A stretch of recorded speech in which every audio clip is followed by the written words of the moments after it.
अस्सलाम वालेकुम स्टूडेंट्स। आज के लेक्चर में हम स्टार्ट करते हैं एपिडेमियोलॉजी का unit number 3, natural history of disease. ठीक है।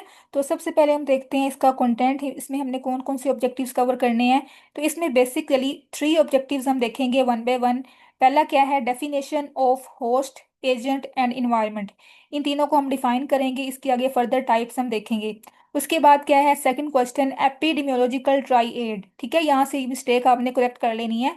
एपिडेमियोलॉजिकल ट्राइएड ये हमने लास्ट लेक्चर में पढ़ा था, ये पूरा मॉडल इसको हमने डिटेल में डिस्क्राइब किया था विद डायग्राम। ठीक है, इसको भी मैं दोबारा आपको बता दूंगी इस लेक्चर में। उसके बाद थर्ड पे क्या है, third objective, identify epidemiological approaches इन कम्युनिटी सेटिंग। ठीक है, कौन कौन सी हम अप्रोचेज यूज करते हैं। तो ये तीनों ऑब्जेक्टिव्स हम आज के लेक्चर में कवर करेंगे।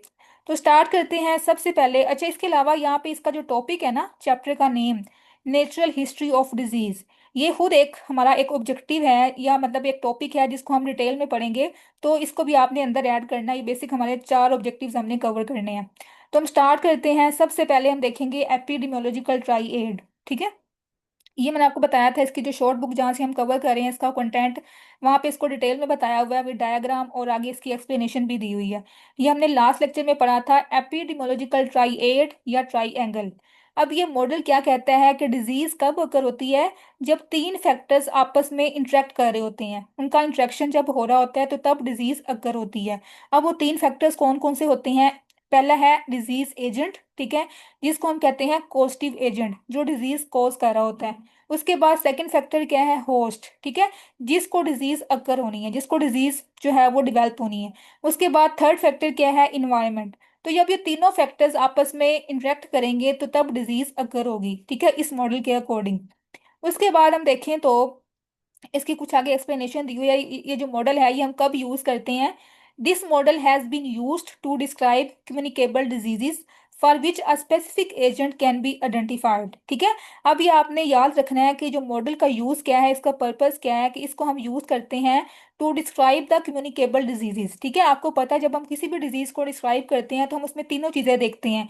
उस डिजीज को किसने कॉज किया, उसके रिस्क फैक्टर्स क्या हैं, उसके पॉजिटिव एजेंट क्या हैं। ठीक है, उसके बाद हम देखते हैं कि जो होस्ट है, जिसको डिजीज अकर हुई है, वो कैसे अफेक्ट कर रही है। ठीक है, उसके बाद थर्ड पे क्या है, इन्वायरमेंट। इन्वायरमेंट का भी इफेक्ट देखते हैं उसके ऊपर, पर्सन के ऊपर, के कौन जो जैसे इन्वायरमेंट आगे पढ़ेंगे इसकी डिफरेंट टाइप्स होती हैं। फिजिकल इन्वायरमेंट होता है, उसके बाद इंटरनल इन्वायरमेंट होता है पर्सन का। तो इसको हम देखते हैं कि ये किस तरह से एक पर्सन के ऊपर अफेक्ट कर रहा होता है, डिजीज को कैसे लीड कर रहा होता है। तो एक पूरी डिजीज को जब हमने एक्सप्लेन करना हो, डिस्क्राइब करना हो, तो तब हम यूज करते हैं इस मॉडल को, एपिडेमियोलॉजिकल ट्राइएड को। ठीक है, ये आपने इतना याद रखना है।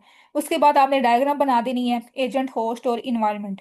उसके बाद मैं आपको दिखाऊं इसकी जो दूसरी बुक है नवीद आलम की, यहाँ पे जस्ट इसकी डायग्राम बनाई हुई है, आगे इसको एक्सप्लेन नहीं किया हुआ। तो इसकी जो एक्सप्लेनेशन है वो आपने उसी बुक से करनी है। ठीक है, डायग्राम सेम है इसकी, एजेंट, इन्वायरमेंट एंड होस्ट।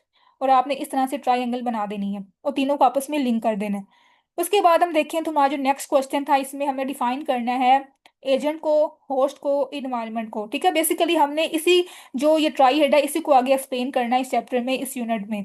तो इन तीनों को हम वन बाय वन देखते हैं। सबसे पहले हम डिफाइन करेंगे एजेंट को, इसकी टाइप्स कौन कौन सी होती है, इसकी क्या क्लासिफिकेशन है। उसके बाद हम देखेंगे होस्ट। ठीक है, होस्ट को डिफाइन करेंगे। उसके बाद कौन कौन से होस्ट फैक्टर्स हैं जो कि डिजीज अकर करते हैं। उसके बाद थर्ड पे है इन्वायरमेंट। जो इन्वायरमेंट है इसको हम डिफाइन करेंगे, उसके बाद इसकी टाइप्स देखेंगे। ठीक है, तो स्टार्ट करते हैं। सबसे पहला जो फैक्टर है डिजीज एजेंट। डिजीज एजेंट क्या होता है, ऐसा सब्सटेंस या फिर ऐसी सब्सटेंस जो कि लिविंग हो या नॉन लिविंग हो, या ऐसी फोर्स जो कि टेंजिबल और इनटेंजिबल। टेंजिबल का मतलब है फिजिकल, जिसको हम टच कर सकें, और इनटेंजिबल नॉन फिजिकल। ठीक है, उसके अलावा किसी भी चीज की किसी भी चीज की एक्सेशन और या फिर लैकिंग, ये सारी ऐसी सब्सटेंसेस जो कि डिजीज कॉज कर रही होती हैं, उनको हम कहते हैं डिजीज एजेंट। ठीक है, अब वो कोई सब्सटेंस भी हो सकती है, कोई फोर्स भी हो सकती है, किसी भी चीज की जो है वो एक्सेशन या फिर उसकी लैकिंग भी हो सकती है। तो ये सारे जो है वो इसमें आ जाते हैं, डिजीज एजेंट में आ जाते हैं। ठीक है, उसके अलावा इसमें क्या बताया हुआ है कि जो डिजीज जब होती है तो उसमें मल्टीपल फैक्टर्स भी इन्वॉल्व हो सकते हैं और सिंगल फैक्टर भी इन्वॉल्व हो सकता है। ठीक है, मतलब कि अ डिजीज में have single agent, a number of independent alternative agents, or a complex of two or more factors। ठीक है, तो इस तरह से आपने याद रखना है कि जरूरी नहीं कि कोई डिजीज अगर हो रही है तो उसका सिंगल ही फैक्टर होगा, उसके मल्टीपल या कॉम्प्लेक्स फैक्टर्स हो सकते हैं, टू और मोर फैक्टर्स हो सकते हैं जो कोई डिजीज कॉज कर रहे होते हैं। ठीक है। उसके बाद हम देखें तो इसकी क्लासिफिकेशन बताई हुई है, टाइप्स कौन कौन सी होती हैं डिजीज एजेंट की। तो इसमें बेसिक जो है इसकी 5 से 6 टाइप्स यहाँ पे बताई हुई हैं। सबसे पहली टाइप है बायोलॉजिकल एजेंट। ठीक है। इसमें आते हैं लिविंग एजेंट्स, जिसमें वायरसेस हैं, बैक्टीरिया, फंजाई, प्रोटोजोआ, ठीक है, मेटाजोआ, ये सारे हैं बायोलॉजिकल एजेंट्स। जब ये बॉडी में एंटर होते हैं तो डिफरेंट टाइप्स की डिजीजेस कॉज करते हैं। ठीक है। उसके बाद सेकंड टाइप है न्यूट्रिएंट एजेंट। ठीक है। इसमें हमारे जो भी मैक्रोमोलिक्यूल्स हैं, माइक्रोमोलिक्यूल्स हैं, उनकी जब एक्सेस हो जाए या उनकी लैकिंग हो जाए तो तब भी डिजीज अक्कर हो सकती है, न्यूट्रिशनल डिसऑर्डर हो सकते हैं। ठीक है। इसमें हमारे पास क्या है, carbohydrates, proteins, fats, vitamins, minerals and water, इनकी इनमें किसी चीज की भी जब एक्सेस होती है, डेफिशिएंसी होती है, तो डिफरेंट डिजीजेस अक्कर हो सकती हैं। जैसे कि यहाँ पे बताया हुआ है एनीमिया। एनीमिया में आपको पता है कि डेफिशिएंसी ऑफ आयरन हो जाती है। उसके बाद गोइटर, इसमें आयोडीन की डेफिशिएंसी हो जाती है। ठीक है। उसी तरह अब जब एक्सेस होती है तो तब भी डिजीज अक्कर हो सकती है, जैसे कि ओबेसिटी। ठीक है। इसमें जो कोलेस्ट्रॉल लेवल है राइज कर जाता है। ठीक है। तो इस तरह से आपने इसको डिफाइन करना है। उसके बाद जो थर्ड टाइप है इसकी एजेंट की, वो है फिजिकल एजेंट। ठीक है। अब फिजिकल एजेंट में क्या आ जाते हैं, हीट, कोल्ड, प्रेशर, रेडिएशन, ये सारी जो है वो डिजीज कोज कर सकती हैं। ठीक है। या इलनेस कोज कर सकती हैं। उसके बाद है केमिकल एजेंट। केमिकल एजेंट में कोई भी केमिकल आ सकते हैं। अब जो केमिकल्स हैं ना, इसकी दो टाइप्स होती हैं, एंडोजीनियस केमिकल और एक्सोजीनियस केमिकल। ठीक है। एंडोजीनियस का मतलब है जो केमिकल्स हमारी बॉडी के अंदर प्रोड्यूस हो रहे होते हैं, जब वो हाई अमाउंट में, हाई लेवल में हो जाए हमारी बॉडी में, तो वो डिजीज कॉज करते हैं। ठीक है। जैसे कि यूरीमिया। यूरीमिया का मतलब है कि ब्लड में यूरिया का लेवल ज्यादा हो गया। ठीक है। इसी तरह जोंडिस, जोंडिस में क्या होता है, जो बिलिरुबिन है उसका लेवल ज्यादा हो जाता है। तो ये सारे क्या है, केमिकल्स हैं। यूरिया क्या है, केमिकल है। बिलिरुबिन क्या है, केमिकल है। तो जब इनका लेवल बॉडी में राइज हो जाता है तो ये भी डिजीज कॉज करते हैं। उसके बाद एक्सोजीनियस। अब एक्सोजीनियस क्या होते हैं कि ऐसी एजेंट्स या ऐसी सब्सटेंसेस या केमिकल्स जो कि हमारी बॉडी के आउटसाइड प्रोड्यूस हो रहे होते हैं। ठीक है। इसमें क्या है, कोई भी डस्ट आ सकती है, एलर्जेंस आ सकती हैं, गैसेस, फ्यूम्स वगैरह, जब ये हम इनहेल करते हैं, इसको इंजेस्ट करते हैं, तो तब भी डिजीज अकर हो सकती है। सारे हमारे पास क्या है, केमिकल्स हैं। ठीक है। जो outside the body disease cause कर रहे होते हैं। उसके बाद जो इसकी नेक्स्ट टाइप है डिजीज एजेंट की, वो है मैकेनिकल एजेंट। ठीक है। मैकेनिकल एजेंट में सारी जो फोर्सेस है ना वो आ जाती हैं, फ्रिक्शन वगैरह आ जाती है इसमें। जब ये फोर्स एक्सेसिव अमाउंट में जब किसी भी बॉडी पार्ट पे अप्लाई होती है तो इसमें जो है वो डिफरेंट जो है ना एबनॉर्मेलिटीज आ सकती हैं, जैसे कि स्प्रेन वगैरह हो सकता है, टेयरिंग हो सकती है किसी बॉडी पार्ट की, डिसलोकेट हो सकती है कोई पार्ट। ठीक है। और इवन डेथ भी हो सकती है। तो इसमें मैकेनिकल फोर्सेस आ जाती हैं। उसके बाद क्या है, सोशल एजेंट। ठीक है। सोशल एजेंट में कौन कौन से आते हैं, इसमें poverty, smoking, drug abuse, alcohol वगैरह इसका यूज करना। तो ये सारी जो है वो क्या करते हैं, ये भी एजेंट होते हैं, इनको हम सोशल एजेंट्स कहते हैं और डिजीज कॉज कर सकते हैं। ठीक है। तो बेसिकली हमने क्या पढ़ा, इसमें डिजीज एजेंट को हमने डिफाइन किया, उसके बाद हमने इसकी क्लासिफिकेशन देखी। तो ये हमारा फर्स्ट फैक्टर हमने डिटेल में पढ़ लिया। उसके बाद हम देखते हैं नेक्स्ट फैक्टर जो है इसका एपिडेमियोलॉजिकल ट्राइएड में, वो है होस्ट। ठीक है। अब जो होस्ट है इसके कौन कौन से फैक्टर्स जो हैं वो अफेक्ट करते हैं। सबसे पहले हम देखते हैं कि होस्ट फैक्टर्स जो हैं। अच्छा, यहाँ पे क्या बताया हुआ है कि जो ह्यूमन होस्ट है ना, ह्यूमन होस्ट क्या होता है कि जिसको डिजीज होनी होती है, जिसके अंदर डिजीज एजेंट ने एंटर होना होता है। ठीक है। उसको हम कहते हैं होस्ट। अब यहाँ पे बताया हुआ है जैसे कि जो होस्ट है उसको हम कहते हैं सॉइल। ठीक है। और जो डिजीज एजेंट है उसको हम कहते हैं सीड। ठीक है। तो जो सीड है जब वो एंट जो उसको हम डालेंगे सॉइल के अंदर, तो तब जो है वो आगे पौधा जो है प्लांट प्लांट ग्रो करेगा ना। तो इसी तरह जब एजेंट जो है वो बॉडी में एंटर होगा, होस्ट में एंटर होगा, तो तब जाकर डिजीज अकर होगी। ठीक है। तो इस तरह से इसको यहाँ पे जो रिलेट किया हुआ है सॉइल और सीड के साथ। आगे हम देखें तो ऐसे कौन कौन से फैक्टर्स हैं जो कि अब ये लीड करते हैं डिजीज को। जो होस्ट फैक्टर्स हैं, सबसे पहला क्या है, डेमोग्राफिक फैक्टर। ठीक है। डेमोग्राफिक में क्या आ जाता है, ह्यूमन या पर्सन की एज, सेक्स एंड एथनिसिटी। अब ये आपने कैसे रिलेट करना है डिजीज के साथ, कि कुछ ऐसी डिजीजेस होती हैं जो कि फीमेल में ज्यादा होती हैं। ठीक है। और कुछ होती हैं जो कि मेल में ज्यादा होती हैं। ठीक है। तो ये सेक्स में आ जाएगा। उसके बाद एज। ठीक है। अब कुछ ऐसी डिजीजेज हैं जो कि यंग एज में ज़्यादा होती हैं, कुछ ओल्ड एज में ज़्यादा होती हैं एजिंग की वजह से। ठीक है। उसके बाद एथनिसिटी भी काफ़ी अफेक्ट करती है। ठीक है। एशियन लोगों में कुछ ज़्यादा होती हैं, कुछ अफ्रीकन में ज़्यादा होती हैं डिजीजेज। तो इस तरह से जो होस्ट फैक्टर्स हैं ना वो काफ़ी अफेक्ट करते हैं किसी भी डिजीज के अकर होने में। उसके बाद क्या है, बायोलॉजिकल फैक्टर्स। बायोलॉजिकल में जो है वो जीन्स आ जाते हैं मोस्टली। कुछ ऐसी डिजीजेज हैं जो कि जेनेटिकली ट्रांसफर होती हैं। ठीक है। जीन्स ऐसे होते हैं, एबनॉर्मेलिटी होती है, उनके अंदर म्यूटेशंस हुई होती हैं, तो जब आगे ट्रांसफर होते हैं तो तब डिजीज अकर होती है चिल्ड्रन में या सिबलिंग्स में। ठीक है। उसके बाद क्या है, सोशल एंड इकोनॉमिकल। ये फैक्टर्स कैसे इफेक्ट करते हैं, जैसे कि एजुकेशन, कि किसी पर्सन के पास पुअर एजुकेशन है, लैक ऑफ नॉलेज है, तो जो है वो डिजीज ज़्यादा जल्दी अकर हो सकती है। उसके बाद ऑक्यूपेशन उसका ऐसा है, ठीक है। उसके बाद marital status and housing, poor housing condition है, उससे भी डिजीज अकर हो सकती हैं, ठीक है। उसके बाद क्या है, लाइफ स्टाइल। अब लाइफ स्टाइल जो आपको पता है मेजर फैक्टर है डिजीज अकर होने में। जब एक पर्सन जो है वो सेडेंट्री लाइफ स्टाइल जो है वो फॉलो करता है, तो उसमें उसकी जो भी प्रैक्टिसेस होती हैं वो ऐसी होती हैं जो कि उसको डिजीज की तरफ लेके जा रही होती हैं। ना तो वो एक्सरसाइज करता है, ना प्रॉपर डाइट लेता है, ना जो है वो स्मोकिंग को जो है वो छोड़ता है। तो इस तरह से क्या है, उसकी ऐसी हैबिट्स होती हैं जो कि उसको डिजीज की तरफ लेके जा रही होती हैं। तो ये कुछ फैक्टर्स हैं जो कि डिजीज को लीड करते हैं, इनको हम कहते हैं होस्ट फैक्टर्स, ठीक है। ये भी क्वेश्चन इंपॉर्टेंट है। उसके बाद जो थर्ड इसका कंपोनेंट था ट्राइएड का, वो है इन्वायरमेंट, ठीक है। जो इन्वायरमेंट है वो कैसे रिलेट करते हैं डिजीज के साथ, अब हम देखें तो जो इन्वायरमेंट है इसकी डिफरेंट टाइप्स होती हैं। इन्वायरमेंट बेसिकली हमारी क्या है, सराउंडिंग्स होती हैं, ठीक है। किसी भी पर्सन की जो सराउंडिंग्स में जो भी उसका जो होता है क्या कहते हैं, कंडीशंस वगैरह होती हैं, उसको हम कहते हैं इन्वायरमेंट, ठीक है। अब जो इन्वायरमेंट है वो दो तरह का होता है, एक होता है इंटरनल इन्वायरमेंट और एक होता है एक्सटर्नल इन्वायरमेंट, ठीक है। जो इंटरनल इन्वायरमेंट है वो हमारी बॉडी का अंदर जो भी केमिकल रिएक्शंस हो रहे होते हैं, जो मेटाबॉलिज्म हो रहा होता है, उन सबको हम कहते हैं इंटरनल इन्वायरमेंट। जो इंजाइम्स, जो प्रोटीन्स, जो भी रिएक्शंस हो रहे होते हैं ना, वो सारे जो है ना बैलेंस फॉर्म में होने चाहिए, तब जो है वो डिजीज अकर नहीं होगी। होम्योस्टेसिस को मेंटेन रखना होता है, ठीक है। उसके बाद जो सेकंड टाइप है इसकी, एक्सटर्नल इन्वायरमेंट, ठीक है। जो एक्सटर्नल इन्वायरमेंट है इसका दूसरा नाम है मैक्रो इन्वायरमेंट। अब इसके डिफरेंट टाइप्स हैं, फिजिकल इन्वायरमेंट, बायोलॉजिकल इन्वायरमेंट और साइको सोशल इन्वायरमेंट, ठीक है। अच्छा, फिजिकल इन्वायरमेंट में क्या आ जाता है, नॉन लिविंग थिंग्स आ जाती हैं और फिजिकल फैक्टर्स आ जाते हैं, जैसे कि air, water, soil, housing and climate. अगर ये सारी कंडीशंस प्रॉपर हैं, ठीक है, जो वाटर है वो क्लीन हम कंज्यूम कर रहे हैं, सॉइल की प्रॉपर कंडीशन है, हाउसिंग प्रॉपर है, तो ये सारे जो है वो डिजीज को लीड नहीं करेंगे, ठीक है। उसके बाद बायोलॉजिकल इन्वायरमेंट है। बायोलॉजिकल इन्वायरमेंट में क्या आ जाता है कि जो भी लिविंग थिंग्स हैं, जैसे कि वाइसिस हैं, बैक्टीरिया हैं, प्लांट्स, एनिमल्स, ये सारे आ जाते हैं बायोलॉजिकल इन्वायरमेंट में, ठीक है।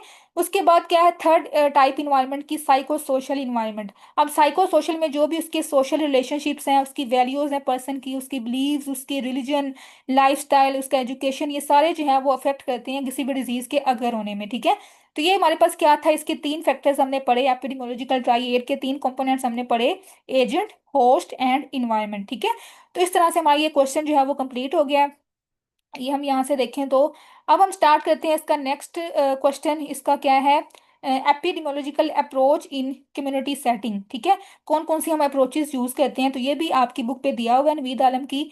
ये हम यहाँ से करते हैं। बेसिकली ये जो अप्रोच हम यूज करते हैं ना, अच्छा पहले आपको पता होगा एपिडेमियोलॉजी हमने डिफाइन किया था, ये इसकी क्या डेफिनेशन है। इसमें हम क्या करते हैं, किसी भी डिजीज की डिस्ट्रीब्यूशन, उसकी फ्रीक्वेंसी को देखते हैं। किसी भी पॉपुलेशन में, किसी भी एरिया में हमने जब किसी डिजीज की डिस्ट्रीब्यूशन को चेक करना हो, उसकी जो भी फ्रीक्वेंसी है उसको चेक करना हो, तो तब हम क्या करते हैं, एपिडेमियोलॉजी को यूज करते हैं, ठीक है। तो इसकी बेसिकली हम दो अप्रोचेस यूज करते हैं, इसकी दो फाउंडेशंस होती हैं, या फिर आप कहें दो स्टेप्स होते हैं, ठीक है। पहला स्टेप क्या होता है कि हमने अब देखें किसी भी कम्युनिटी में जो है उसको डिजीज को आइडेंटिफाई करना है, तो हम क्या करेंगे, उससे क्वेश्चंस करेंगे, उसके वहाँ के जो लोग जो अफेक्ट हुए हैं उनसे हम क्वेश्चन आंसर करेंगे, ठीक है। पहली अप्रोच क्या है, आस्किंग क्वेश्चंस, और दूसरी अप्रोच क्या है, मेकिंग कंपैरिजन, ठीक है। अब इनको हम देखते हैं वन बाय वन। सबसे पहले क्या है, आस्किंग क्वेश्चंस। एपिडेमियोलॉजी में हम क्या करते हैं, किसी भी डिजीज को हमने स्टडी करना होता है, उसकी डिस्ट्रीब्यूशन को चेक करना होता है, तो हम लोगों से क्वेश्चंस करेंगे डिजीज के बारे में, हेल्थ के बारे में, प्रॉब्लम्स के बारे में, जो भी इनको प्रॉब्लम्स आ रही हैं, ठीक है। तो पहला क्या टॉपिक होगा हमारा, रिलेटेड टू हेल्थ इवेंट्स। हम ऐसे क्वेश्चंस करेंगे जो कि उनके हेल्थ इवेंट जो हुआ है, जो हेल्थ प्रॉब्लम आ रही है उसके बारे में क्वेश्चंस करेंगे, ठीक है। व्हाट इज द प्रॉब्लम, ठीक है, वहाँ पे क्या प्रॉब्लम आ रही है, क्या इशू आ रहा है, क्या डिजीज स्प्रेड हुई है, उसके बाद उसका मैग्नीट्यूड क्या है, ठीक है, वो किस हद तक स्प्रेड हुई है। उसके बाद क्या, वेयर डिड इट हैपन, कौन से एरिया में वो ज्यादा, उसकी जो डिस्ट्रीब्यूशन है, जो फ्रीक्वेंसी है वो ज्यादा है, ठीक है। इसके बारे में हम क्वेश्चन करेंगे। उसके बाद हु आर अफेक्टेड, ऐसी कौन सी पॉपुलेशन है, ऐसे कौन से लोग हैं जो ज्यादा अफेक्ट हुए हैं, ठीक है। व्हाई डिड इट हैपन, इसका मेजर फैक्टर क्या है, क्या इटियोलॉजी है, क्या कॉजेज हैं, ठीक है। तो ये सारे हम जो है वो क्वेश्चंस करते हैं वहाँ के लोगों से। उसके बाद क्या है, रिलेटेड टू हेल्थ एक्शन, ठीक है। ये तो क्या था, प्रॉब्लम के बारे में, इवेंट के बारे में। अब आगे हमने देखना है कि उसको इस प्रॉब्लम को प्रिवेंट करने के लिए या कंट्रोल करने के लिए क्या क्या एक्शंस लिए गए, ठीक है। तो इसके बारे में भी हमने क्वेश्चंस करने हैं। What can be done to reduce this problem and its consequences. ठीक है, अब हमने ये एनालाइज करना है, जो भी एपिडेमियोलॉजिस्ट है जो स्टडी कर रहा होता है किसी भी पॉपुलेशन में डिजीज के बारे में, वो ये सोचता है कि इस डिजीज को या इस प्रॉब्लम को हम किस तरह से रिड्यूस कर सकते हैं। ठीक है, उसके बाद क्या इसको हम फ्यूचर में कैसे प्रिवेंट कर सकते हैं। उसके बाद what action should be taken, या ऐसी कौन कौन से एक्शंस हैं जो हम ले सकते हैं इसको प्रिवेंट करने के लिए, इसको रिड्यूस करने के लिए। व्हाट रिसोर्सेज आर रिक्वायर्ड, ठीक है, कि हमें कौन कौन से रिसोर्सेज चाहिए। उसके बाद व्हाट डिफिकल्टीज में अराइज।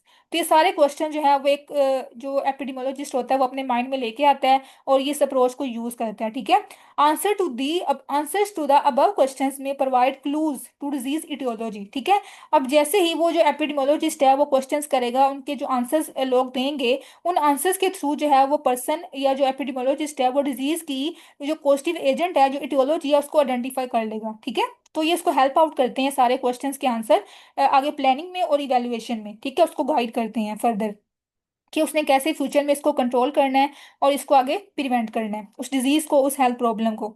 उसके बाद सेकंड अप्रोच क्या है, मेकिंग कंपैरिजन। ठीक है, इसमें जो एपिडेमियोलॉजिस्ट है वो क्या करता है, कंपैरिजन करता है, दो ग्रुप्स में या दो इंडिविजुअल में वो कंपेयर करता है डिजीज प्रोसेस को। अच्छा, अब इसमें हमने क्या करना होता है कि दो ग्रुप्स ले लेता है वो, ठीक है, एक ग्रुप ये वाला और एक ग्रुप ये वाला। ठीक है, अब इसमें क्या करता है कि वो एक ग्रुप को है वो डिजीज होती है, ठीक है, और एक ग्रुप को डिजीज नहीं होती। ठीक है, तो वो ये देखता है कि जिस ग्रुप को डिजीज है उसमें कौन कौन से रिस्क फैक्टर्स हैं। ठीक है, कौन कौन सी ऐसी कॉजेज हैं जो कि इसको डिजीज कॉज कर रही हैं। और दूसरा जो है वो जो ऐसा ग्रुप है जिसको डिजीज नहीं है, तो उसको जस्ट वो ऑब्जर्व करता है। ठीक है, तो इसमें वो क्या करता है, कंपैरिजन के थ्रू डिजीज को कंपेयर करता है, इंडिविजुअल्स को भी कर सकता है और ग्रुप्स की फॉर्म में भी कर सकता है। ठीक है, अब यहाँ पे हम देखें तो क्या लिखा हुआ है, this may be comparison of two और more groups, one group having the disease and the other group not having the disease. ठीक है, इसमें हमने बेसिकली रिस्क फैक्टर्स को देखना होता है कि जिस ग्रुप को डिजीज है उसमें कौन कौन से रिस्क फैक्टर्स जो है वो अक्कर हो सकते हैं जो डिजीज को लीड कर रहे हैं, और दूसरा ग्रुप जो है उसको डिजीज होती नहीं है तो उसमें जो रिस्क फैक्टर्स है उसको हम देखना ही नहीं है। ठीक है, उसके अलावा हम ये जो कंपैरिजन है वो इंडिविजुअल्स में भी कर सकते हैं और ग्रुप्स में भी कर सकते हैं। ठीक है, तो ये हमारे पास क्या थी, एपिडेमियोलॉजिकल अप्रोच, जो कि हम यूज करते हैं किसी भी हेल्थ प्रॉब्लम को स्टडी करने के लिए या उसको डिस्क्राइब करने के लिए। इसमें दो बेसिक इसके स्टेप्स हमने पढ़े, आस्किंग क्वेश्चंस और मेकिंग कंपैरिजन। ठीक है, ये आपने इधर से ही करना है। उसके बाद मैं आपको बता दूं कि इसमें जो मोस्ट इंपॉर्टेंट क्वेश्चन है इस चैप्टर में वो कौन सा है। ये जो ट्राइएड मैंने आपको बताया ये मोस्ट इंपॉर्टेंट क्वेश्चन है, एपिडेमियोलॉजिकल ट्राइएड। इसके तीनों फैक्टर्स जो हैं वो आपने ड्रॉ करने होते हैं पेपर में, ये काफी दफा क्वेश्चन पेपर में आया हुआ है। उसके बाद अब जो हमारा क्वेश्चन रह गया है नेचुरल हिस्ट्री ऑफ डिजीज। ठीक है, इसका मैंने अलग से एक लेक्चर रिकॉर्ड किया है डिटेल में, मैंने आपको दोनों बुक से करवाया है, एक नवीद आलम से भी करवाया है और ये शॉर्ट बुक जो है यहाँ से भी डिटेल में करवाया है। तो मैं ना उस लेक्चर का जो लिंक है वो इसी लेक्चर जो है ना उसमें शेयर कर दूंगी, तो आपने वो भी सुन लेना है। तो ये हमारा चैप्टर जो है वो कंप्लीट हो गया है। ठीक है, ये सारा आपने लेक्चर अच्छे से सुनना है और बुक से भी रीड करना है, जो भी आपको समझ ना आए या कोई क्वेश्चन हो आपका तो आपने मुझसे ग्रुप में पूछ लेना है। ठीक है, नेक्स्ट लेक्चर में हम स्टार्ट करेंगे अपना अगला टॉपिक, अपना अगला unit, basic measurements of epidemiology. ठीक है, यूनिट नंबर 5। ठीक है, ओके, अल्लाह हाफिज।